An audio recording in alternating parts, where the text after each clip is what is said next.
বন্ধুরা, আজকের এই ভিডিওর মাধ্যমে ধূপকাঠি মেশিনের ডাই রকেট কীভাবে সেটিং করতে হয় আমরা সম্পূর্ণভাবে শিখে নেব।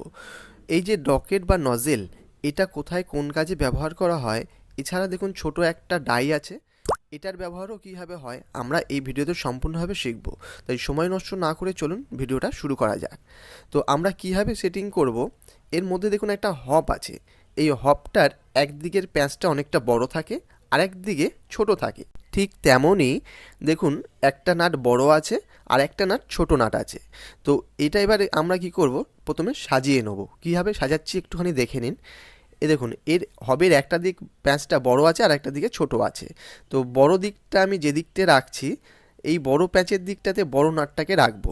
একটু ভালো করে দেখুন, আমি এই বড় নাটটা কিন্তু যে দিকটায় বড় প্যাঁচ আছে ওই বড় প্যাঁচের দিকেই রেখেছি। ঠিক একই রকমভাবে এই যে ছোট নাটটা আছে, যে দিকটায় ছোট প্যাঁচ আছে ওই ছোট প্যাঁচের দিকে রাখবো। এরপরে চলে আসুন, দেখুন রকেট বা নজেল।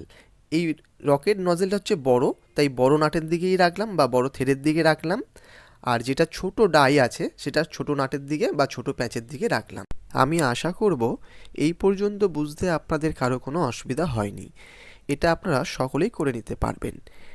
এই যে আমরা এই বড় প্যাচের দিকে বড় নাট আর নজেলটা আলাদা করলাম, ঠিক একই রকমভাবে ছোট প্যাচের দিকে ছোট নাট আর ডাইটাকে আলাদা করার পরে দেখুন হবটাকে আমরা হাতে তুলে নিয়ে কি করছি, এই হবটাকে তোলার পরে বড় রকেট বা নজেলটাকে হপের ভেতরে ঢোকাচ্ছি। কোন দিকটায়? বড় প্যাচের দিকে। এরপরে বড় নাটটাকে নিয়ে হাতে করে হালকা করে টাইট দেবো। এখানে একটু ভালো করে দেখে নিন, এই যে রকেট বা নজেলের মাথাটা দেখছেন, এই রকেট বা নজেলের মাথাটাকে আমরা এটা সমান সমানে আনতে হবে, যাতে এই রকেটের মাথাটা উঁচুও না হয়ে আবার নেমেও না আসে। আমরা ঠিক সেইভাবে আস্তে আস্তে নাটটাকে টাইট দেবো আর রকেটের মাথাটাকে দেখতে থাকবো যে এটা সমানে এসছে কিনা। দেখুন যখন এরকম সমানে চলে আসবে তখন আমরা আর কোনোভাবে নাট টাইট দেবো না। দেখুন আমার এটা পুরো সমানভাবে আছে, তার মানে আমার এটা ঠিক আছে। আবার যদি মনে করুন আপনার টাইট দিতে গিয়ে বেশি করে উঁচু করে ফেলেছেন, তখন কি করবেন, নাটটাকে আবার একটু ঢিলা দেবেন, দিয়ে ওপর থেকে চাপ দিয়ে এটাকে সমান করে নিয়ে আসবেন। দেখুন এখন সমান হয়ে গেছে। এবারে আমরা এটাকে শক্ত করে হাতের মুঠোর মধ্যে ধরে নেব, যাতে এই নাটটা ঘুরে রকেটটা আরও ওপর দিকে উঠে না যায়। তো যখন আমরা এটা মুঠোর মধ্যে ধরে নিলাম শক্ত করে, তারপরে আমরা কি করছি দেখুন, এই ছোট ডাইটাকে এর উপর দিক দিয়ে ঢুকিয়ে দিলাম, হালকা করে চাপ দিয়ে ঢুকিয়ে দিলাম।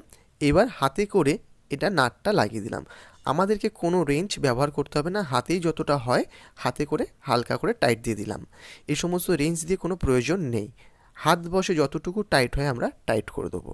ঠিক আছে, আশা করব এই পর্যন্ত আপনারা সকলেই বুঝে গেছেন। এবার চলে আসুন বালতির ভিতরে মশলা দিয়ে আমরা কীভাবে সেটিং করব সেটা সম্পূর্ণভাবে দেখে নিই। দেখুন এই যে মশলাটা আমি আগে থাকতে তৈরি করে রেখেছি, এই মশলাটায় আমি কি কি দিয়েছি, কত পরিমাণে দিয়েছি, যদি আপনারা কেউ জানতে চান তবে আমাকে কমেন্ট করে জানান, আমি অবশ্যই এর ওপরে একটা ভিডিও করে আপনাদেরকে জানিয়ে দেবো। তা চলুন এবার বালতির ভিতরে মশলাটা ঢেলে দিলাম। বালতির ভিতরে মশলাটা দিয়ে দেওয়ার পরে আমরা দেখুন এই মেশিনটাকে আবার একটু ম্যানুয়ালি চালাবো। ম্যানুয়ালি চালিয়ে বালতির ভিতর থেকে অল্প খানিকটা মশলা আমরা বার করে আনবো। তো দেখুন কীভাবে কতটা পরিমাণে আমরা মশলা বার করছি। এই যে ম্যানুয়ালি সেন্সারটাকে আমরা চাপ দিচ্ছি, দিয়ে বেশ খানিকটা মশলা বার করলাম। করার পরে এই যে আমরা ডাই রকেটটাকে সম্পূর্ণভাবে হবের মধ্যে সেট করে রেখেছি, এটাকে আমরা ঠিক এর প্যাচের সঙ্গে প্যাচের মধ্যে বসিয়ে ভালোভাবে যদি সমানভাবে এটাকে আমরা হালকা হালকা করে টাইট দিতে থাকবো। দেখুন কতটা পরিমাণে আমরা টাইট দিচ্ছি সেটা ভালো করে বুঝে নিন। এই যে হাত বসে একটা মোটামুটি আমরা টাইট দিলাম, যখন মনে হলো যে হ্যাঁ একটা মোটামুটি সমান জায়গায় চলে এসছে, তখন আমরা একটা বাম্বু স্টিক নেব। একটা স্টিক এই পেছন থেকে আমরা কি করব, দেখুন এই পেছন থেকে ভেতর দিকে ঢুকিয়ে দিলাম। এবারে স্টিকটাকে আমরা একটু সামনে পেছনে করে দেখে নেব স্টিকটা রকেট বা নজেলের ঠিক মাঝখান থেকে পাস করছে কি না। যদি দেখি আমরা মাঝখান থেকে না পাস করে কোনো বডিতে টাচ হচ্ছে, যে কোনো এক সাইডের বডিতে টাচ হচ্ছে, তখন আমরা কি করব, এই বডি থেকে স্টিকটাকে মাঝখানে আনার জন্য এই হপের যে সেটিংটা আমরা লাগিয়েছিলাম এটাকে টাইট ঢিলা করে ঠিক তার পজিশান মতন নিয়ে আসবো। তারপরে আমরা একটা বাম্বু স্টিক নিয়ে এই রকেটের পেছন থেকে স্টিকটাকে আপ ডাউন করে দেখব রকেটের ফুটোর ঠিক মাঝখান থেকে স্টিকটা যাচ্ছে কি না।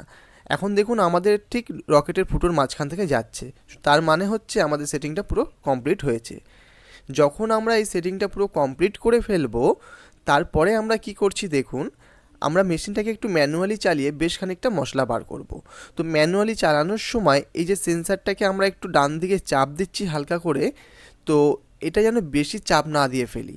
যদি আমরা এটাকে একটু বেশি পরিমাণে ডান দিকে চেপে ফেলি, তাহলে তখন কি হবে, এই সেন্সারের স্প্রিংটা বড় হয়ে যাবে, তাতে আমাদের কাঠির গোড়াটা আর সমান আসবে না, ছোট বড় হয়ে যাবে। তাই খুব সাবধানতার সহিত অল্প খানিকটা মশলা আমরা বার করব। দেখুন এই যে এতটা আমরা মশলা বার করলাম, এই মশলাটা বার করার পরে রকেটের পেছন দিক দিয়ে একটা আমরা কাঠি দিয়ে রকেটের মাথায় কতটা মশলা আটকে আছে সেটা আমরা চেক করব। দেখুন আমি মশলাটাকে নিয়ে আসলাম, নিয়ে আপনাদের একটু জুম করে দেখানোর চেষ্টা করছি। দেখুন এই যে আমার হাতে মশলাটা আছে, এই মশলাটার ঠিক পেছন দিকে দেখুন একটা সরু লম্বা হয়ে একটা অংশ চলে এসছে, কিন্তু আমাদের এটা রাখলে চলবে না। কি করতে হবে দেখুন, আমি কাঠি করে যতটা মশলা কাটছি, এই যে কেটে একটা বাদ দিলাম, ছোট্ট অংশ করলাম, এই ছোট অংশটাই আমাদের আনতে হবে, আর এই পেছনের অংশটা টোটালটা আউট করতে হবে, রাখলে চলবে না। তো সেটা আমি কিভাবে করব, এই মশলাটা বড় থেকে ছোট আনতে গেলে এই বড় নাটটাকে আমাদের অল্প অল্প করে টাইট দিতে হবে। তো আমি টাইট দিচ্ছি, অল্প করে দেখে নিন আপনারা। একবারে খুব বেশি টাইট দিয়ে ফেলবেন না, আপনারা প্রথম নতুন হাতে অল্প অল্প করে টাইট দেবেন। একবারের জায়গায় দুবার, দুবারের জায়গায় তিনবার টাইট দিয়ে এটাকে চেক করে দেখবেন যে মশলাটা ছোট হচ্ছে কিনা। এরপরে আবারও একটুখানি দেখুন মশলা বার করে নিলাম। এই মশলাটা বার করার পর সেম একইভাবে রকেটের পেছন দিক দিয়ে একটা কাঠি ঢুকিয়ে মশলাটাকে আমরা হাতে নিয়ে দেখব যে মশলাটা আবার ছোট অংশ এসছে কিনা, যেরকমটি আমি দেখিয়েছিলাম। দেখুন এই মশলাটা আমি আপনাদের দেখানোর একটু চেষ্টা করছি। এই যে মশলাটা এসছে, আমি যেমন আগে প্রথমে কেটে দেখালাম তার থেকে একটু বড় এসছে। তো এই মশলাটা আমাদেরকে সেই ছোট অংশে আনতে হবে, মানে এর থেকে একটু ছোট করতে হবে। তো কীভাবে সেটা আমায় করতে হবে আমি দেখিয়ে দিচ্ছি। ছোট করতে গেলে এই যে বড় নাটটা আছে, এই নাটটাকে আমরা অল্প অল্প করে টাইট দেবো, একবারে বেশি টাইট দেবেন না, অল্প টাইট দেবেন। আবার খানিকটা মশলা বার করে চেক করে দেখবেন যে মশলাটা ছোট হয়েছে কি না। তো আমরা খানিকটা মশলা বার করে নিলাম। তারপরে একইভাবে এটি বাম্বু স্টিককে রকেটের পেছন দিক দিয়ে হালকা করে চাপ দিয়ে দেখব মশলাটা আমাদের ছোট হয়েছে কি না। দেখুন আমরা মশলাটা বার করে হাতে নিয়ে আসছি, হাতে আনার পর আপনাদের একটু দেখানোর চেষ্টা করছি। দেখুন প্রথমে আমি যেরকম মশলাটা দেখিয়েছিলাম ছোট মশলা, ঠিক একই রকম মশলা চলে এসছে, তার মানে আমাদের এই কাজটা সম্পূর্ণ করতে আমরা পেরেছি। এরপরে আমরা দুই একটা বাম্বু স্টিক হাতে করে নিয়ে দেখুন ম্যানুয়ালি আমরা দিলাম। এই যে একটা কাঠি আমি হাতে করে দিলাম, দেখুন কাঠিটা আমার পুরো রেডি হয়ে চলে আসলো। আমি আবারও একটা কাঠি আপনাদেরকে দিয়ে দেখাচ্ছি। দেখুন এই কাঠিটা দেওয়ার সাথে সাথে কি হলো, পুরো সম্পূর্ণ কাঠি রেডি হয়ে চলে আসলো। এর মানে আমরা এই সেটিংটা সম্পূর্ণভাবে করতে পেরেছি। এরপরে আমরা অটোমেটিকভাবে চালাবো অটো ফিটারের মাধ্যমে। তার জন্য আমরা কি করছি, যাতে ধূপকাঠিটা চারিদিকে ছড়িয়ে না যায়, দেখুন একটা বালতির মধ্যে আমরা একটা কাপড়কে ভাঁজ করে ঠিক এইভাবে দিয়ে দিলাম। আপনারাও একটু দেখে নিন, এই যে বালতির নিচে আমি পুরো গোল করে এটাকে দিয়ে দিলাম। এই কাপড়টা যদি এর মধ্যে দেওয়া থাকে তাহলে কী হবে, ধূপকাঠিগুলো এই কাপড়ে লেগে একই জায়গায় বসে থাকবে, চারিদিকে ছড়িয়ে ছিটিয়ে যাবে না। তো চলুন এবার মেশিনটাকে আমরা অটোমেটিকভাবে চালিয়ে দেখি যে কাঠিগুলো তৈরি হয়ে বালতির মধ্যে কীভাবে জমা হচ্ছে এবং কাঠিগুলোকে আমরা কীভাবে তুলে অন্য জায়গায় রাখবো। মেশিনটাকে আমরা এই পর্যন্ত করার পরে অটোপিটার থেকে চালু করে দিলাম।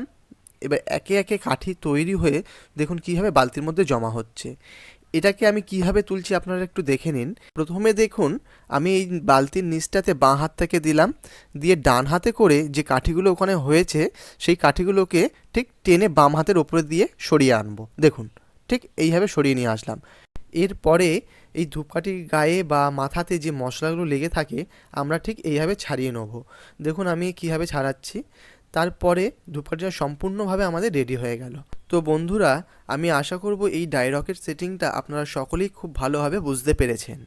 তো আমার এই ভিডিওটি যদি আপনাদের ভালো লেগে থাকে তবে ভিডিওটিকে লাইক করুন ও চ্যানেলটিকে সাবস্ক্রাইব করুন, যাতে আমি এই ধরনের ভিডিও করতে আরও বেশি করে উৎসাহিত হই। আর আমি আপনাদের সকলের কাছে অনুরোধ করব, আমার এই ভিডিওটিকে শেয়ার করে দিন, কারণ শেয়ার করতে কোনো টাকা পয়সা লাগে না, কিন্তু আপনার একটি শেয়ারের মাধ্যমে আমার এই ভিডিওটি বহু মানুষের কাছে পৌঁছে যেতে পারে এবং তাদের প্রয়োজনে কাজে লাগতে পারে। পরবর্তী ভিডিওর জন্য কমেন্ট করে জানান। সম্পূর্ণভাবে ভিডিওটি দেখার জন্য আপনাদের সকলকে জানাই অশেষ ধন্যবাদ।